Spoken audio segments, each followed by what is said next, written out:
Hello students, welcome to Vision Unlimited. So here I am taking one question. If sine inverse, cos inverse, sine inverse, tan inverse x is equal to 1, that this square bracket is representing greatest integer function, then x belongs to which interval? x कौन से interval को belong करेगा या x की values कहाँ से कहाँ तक lie करती है? अब इस क्वेश्चन को करने के लिए पहले मैं ग्रेटेस्ट इंटीजर फंक्शन को समझ लेती हूँ, क्योंकि अगर मैं जब तक इसको नहीं खोलूंगी मैं इसका वैल्यू नहीं लिखूंगी। अब ग्रेटेस्ट इंटीजर फंक्शन मैं आपको बता रही हूँ। Suppose I am taking greatest integer function of 1.1, you know its value is 1. अब अगर मैं ले रही हूँ 1.2 तो उसका आंसर भी क्या होगा 1. 1.9 ले रही हूँ तो उसका आंसर भी क्या होगा 1. मीन्स मेरे पास में अगर आंसर इसका 1 आ रहा है, यहाँ पर भी सेम है ना, आंसर 1 आ रहा है, तो मीन्स उसकी मिनिमम वैल्यू क्या है? Minimum value 1. अगर मैं यहाँ पे लूँ 1.05 तब भी आंसर 1 ही आएगा। अगर मैं ले लूं 1.0005 तब भी आंसर 1 ही आएगा।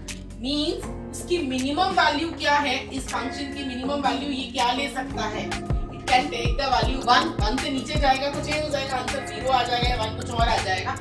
यहाँ पर if I put it like this, sine inverse a मेरे पास क्या है? a is equal to cos inverse, sine inverse, tan inverse x। यहाँ पे मैं लिख लेती हूँ a मेरे पास क्या है? cos inverse, sin inverse, tan inverse x। ये मैंने a को पुट कर लिया, तो मेरे पास ये पूरा फंक्शन किसमें चेंज हो गया? Except to greatest integer function. ये क्या हो गया? sin inverse a। अब मुझे पता है इसकी सबसे छोटी वैल्यू क्या होगी? 1. तो इट मींस इसकी वैल्यू क्या होगी? 1. अब हमें पता है sin inverse a, you know the range of this function. sin inverse की रेंज क्या होती है? sin इनवर्स फंक्शन की रेंज क्या होती है?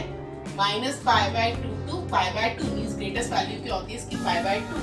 It means it lies between 1 and π/2. अब इस साइन को मैं बाहर ले आती हूँ, तो ये मेरे पास क्या बन जाएगा? sin 1 is less than a is less than sin π/2.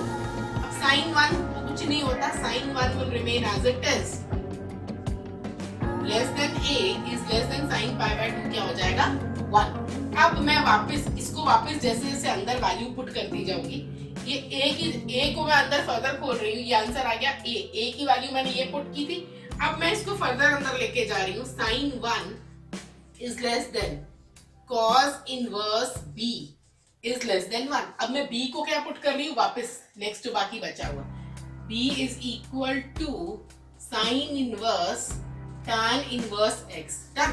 अब ये देखिए, अब देखिए cos इनवर्स b, अब ये वैल्यू इसके बीच में, अब मुझे सिर्फ इनइक्वालिटी को सॉल्व करना है, मेन काम था ये।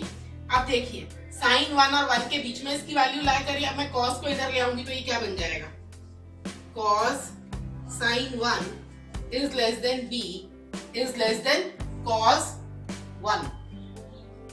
डन। अब आगे फर्दर हम वापस चलते हैं। अब b की जगह मैं क्या लिखूंगी? sin इनवर्स c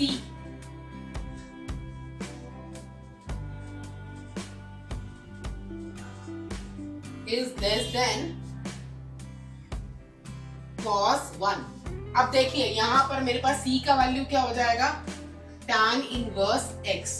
तो ये वैल्यू मेरे पास क्या आ गई? sin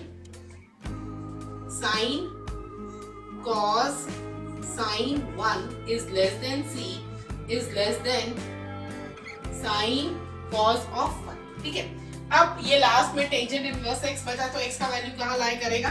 इसको मैं डायरेक्ट लिख देती हूँ, tangent sine cos sine, tangent sine cos sine 1 is less than x is less than, ये टेंजेंट जाएगा इधर, tangent sine cos of 1 means इसका वैल्यू किसके बीच में लाई कर रहा है? It is lying between this and this. Done. Thank you.